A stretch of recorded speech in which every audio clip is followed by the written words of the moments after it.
আমরা সখীপুরের মানুষ ধরতে গেলে এখনো মায়ের পেটে আছি। নেট খুললে কত রকম প্রাকৃতিক দুর্যোগ প্রতিকূলতা দেখতে পাই, সেগুলো কিন্তু আমাদের ছুতে গিয়েও ছুতে পারে না। আলহামদুলিল্লাহ আমাদের অবস্থান এরকম একটা স্থানে যেখানে আমরা অনেক সেভ আছি, ভালো আছি।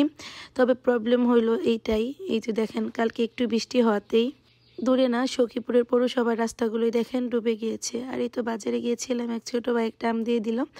তো এই তো আমার বাসার রাস্তা, এটা হচ্ছে পিসের মাথা থেকে উপজেলাতে আসার যে রাস্তাটা, গান্ধিনাপাড়া রোড। সামান্য 2 ফোঁটা বৃষ্টি হলেও এই রাস্তায় মানে পার হওয়া অনেক মুশকিল হয়ে যায়। তারপরে তো জায়গায় জায়গায় ভাঙা। আমাদের সখীপুর পৌরসভার মধ্যে এরকম অনেক রোড আছে যেগুলোতে একদম মানুষরা যাতায়াত বন্ধ হয়ে যায় সামান্য বৃষ্টি বা একটু বৃষ্টি নামলেই। যদিও বৃষ্টিটা আল্লাহ প্রদত্ত, এটাতে মানুষের কোনো হাত নাই, কিন্তু এই যে ড্রেনের বা রাস্তাঘাটের এরকম অবস্থা, এগুলো কিন্তু আমাদের যে ভাই চাচারা আছে যারা এখন ভোট চাচ্ছে, প্রতিশ্রুতি দিচ্ছে, তারা কিন্তু এগুলা সলভ করতে পারে। যদিও এখন প্রতিশ্রুতি দিচ্ছে, পরে কিন্তু তাদের সেটা মনে থাকে না।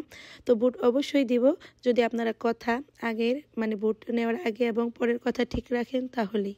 তো কালকে যেহেতু ঝড়ো বাতাস ছিল, আমার বাসায় অনেকগুলা গাছ নষ্ট হয়ে গেছে, প্লাস অনেক খারাপ অবস্থায় আছে। তো গতকাল আপনাদের সবার কেমন কাটলো, কে কি করলেন, কেমন পরিস্থিতি ছিল, কমেন্ট করে জানাবেন।